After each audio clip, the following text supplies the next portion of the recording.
Hello, ഇന്ന് നമ്മളൊരു ഓണത്തിന് പറ്റിയ കറിയാണ് ഉണ്ടാക്കുന്നത്. കൂട്ടുകാളൻ എന്ന് പറയും. ഇതിനകത്തോട്ട് നമുക്ക് വേണ്ടത് ചേന, മത്തയ്ക്ക, കുമ്പളങ്ങ, അതിൻ്റെ കൂടെ പച്ചമുളകും കുറച്ച് മഞ്ഞൾപ്പൊടിയും ആവശ്യത്തിന് വെള്ളം ഒഴിച്ച് വേവിക്കണം ആദ്യം.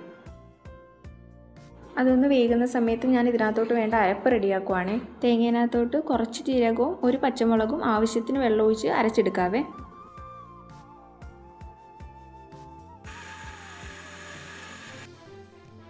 ഇതുപോലെ അരഞ്ഞ് കിട്ടണേ. നമ്മുടെ കഷ്ണമൊക്കെ ഒരു പകുതി വേവായി കഴിയുമ്പോഴത്തേക്കും അതിനകത്തോട്ട് ആവശ്യത്തിന് ഉപ്പും ചേർത്ത് ഒന്നുകൂടെ നല്ലപോലെ വേവിച്ചെടുക്കണേ.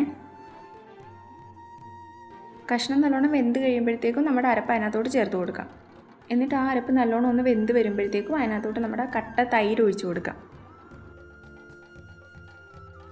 ഇത്രയേ ഉള്ളൂ. ഇനി നല്ലോണം കുറുക്കി പറ്റി വരുമ്പോഴത്തേക്കും ഇതിനകത്തോട്ട് നമുക്ക് താളിച്ചിടാം. ഇവിടെ നമ്മൾ നെയ്യിലാണ് താളിച്ചിടുന്നത്, അപ്പോൾ ഒന്നും കൂടെ നല്ല ടേസ്റ്റ് ആവും. എപ്പോഴും നമ്മൾ ഓണത്തിന് സദ്യക്ക് രസകാളനും കുറുക്കുകാളനും ഒക്കെ അല്ലേ വെക്കുന്നത്.